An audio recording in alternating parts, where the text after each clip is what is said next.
Сәлем достар, сіздермен бірге топ 10 арнасы. Бұл арнада қызықты факттар, жұлдыздардың өміріндегі қызықты мәліметтер туралы қысқаша баяндайтын боламын. Арнаны жаңадан бастағандықтан қазақша контентті барынша қолдап, лайк басып, тіркелуді ұмытпаңыздар.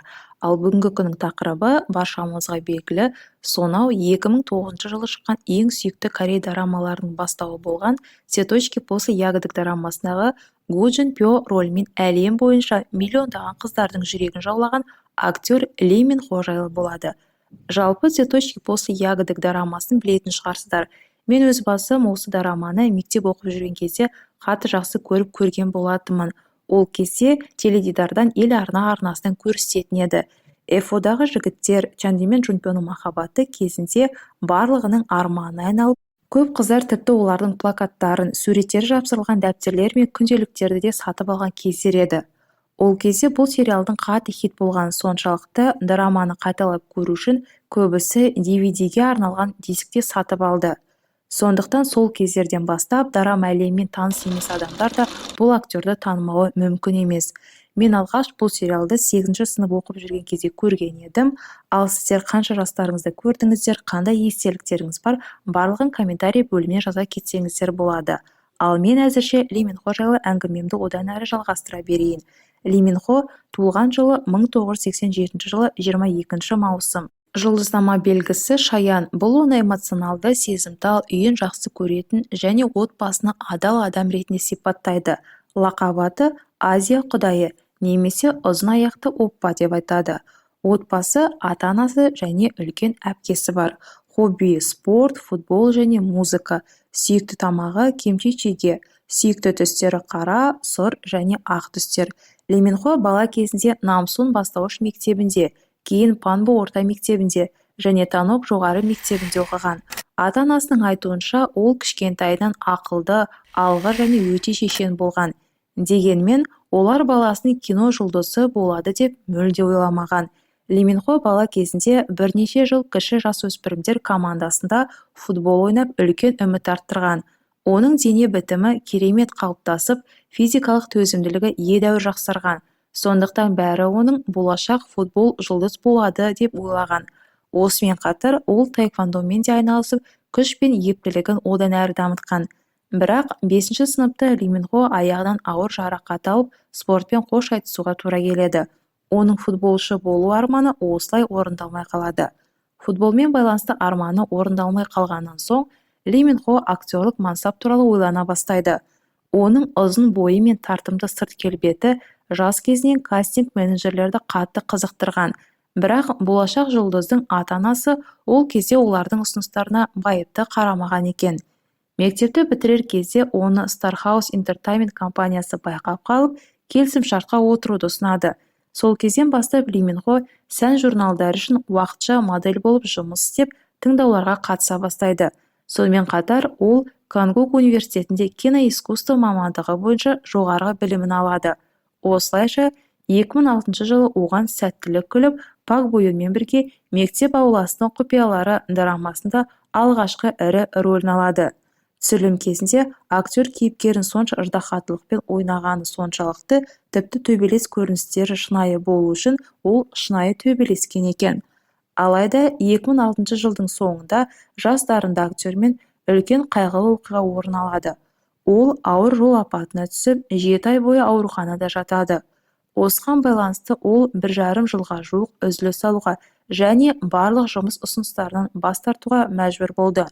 Оның киноға оралуы «Алға скумбрия алға» дорамасында болды. Онда оның әріптесі тағы да Пак Бо Юн еді. Өкінішке орай футбол мансабын армандайтын жігіт Чхан Хо Чанның рөлі Ли Мин Хоға қажетті даңқты әкелмеді. Яғни оның футболшы болу арманы тіпті дорамада да орындалмағандай. Дорама назардан тыс қалды. Бақытына орай одан кейін карьерасы жоғарылай бастады.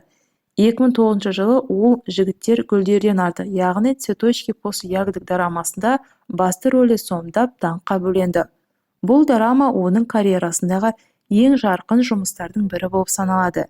Білесіздер ме, бұл рөлді алғашқыда Ли Мин Хоға емес Чан Гик Сокқа ұсынған, бірақ ол бұл жобадан бас тартқан. Ал Ли Мин Хоның өзі Го Джин Пё рөлін ойнауды ерекше қалағандығын мойындаған. Ол тыңдаудан өту үшін тіпті алдын ала шашын химиялық бұйралап, кастингке сол шаш үлгісімен келген. Мұндай талпыныстары зая кетпеді. Жоба жасаушылары оны таңдап қателеспеді. Жігіттер гүлден артық дорамасы көрермендерден таңғажайып пікірлер алып, негізінен осы Ли Мин Хоның арқасында мега танымал болды. Ол Гу Джунпё, тәкаппар, бай мұрагер және элиталық эфо тобының жетекшісін ойнады. Керемет шашты, өзін жоғары санайтын бұл сұлу жігіт кедей отбасынан шыққан қызға, яғни Чандиге ғашық болып, бүкіл әлемдегі көрермендердің жүрегін бірден жаулап алды. Ол осы дорамадағы әріптесі Кимбомен, яғни Иджонмен әлі күнге дейін жақын дос. Әдетте мелодрамалар актер ретінде танылған Ли Мин Хо кейде бұл имиджді боевиктердегі рөлдермен араластырып отырады. Солардың бірі Пак Мин Йонмен бірге түскен «Городской охотник» дорамасы. Айта кететін жайт, «Городской охотник» дорамасынан кейін ол әсіресе Қытайда өте танымал болды.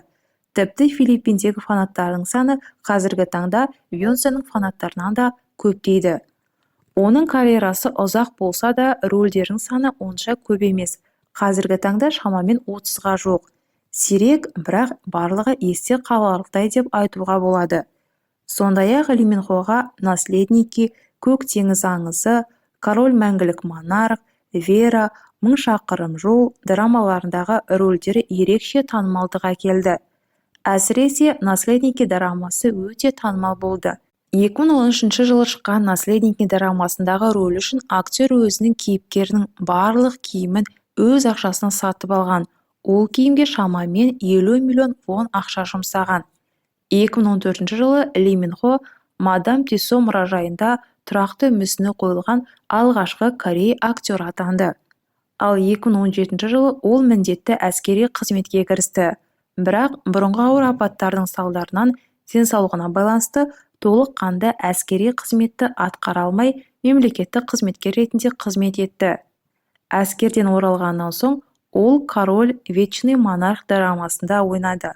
Бұл рөлге дайындалу үшін ол тіпті математика және физика кітаптарын оқып, есу және атқа мінуді де үйренген.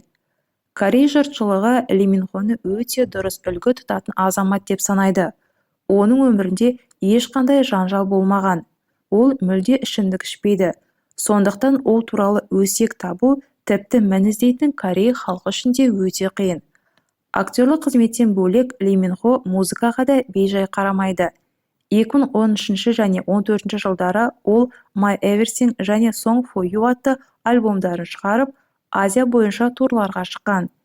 Кейін 2015 жылы тағы да 2 альбомы, 2017 жылы тағы да жаңа синглын шығарды. Ли Мин Хоның табысы орасан зор. Бір драма эпизоды үшін $100,000, ал Қытайдағы бір жарнамасы үшін $2 миллион дейін алады.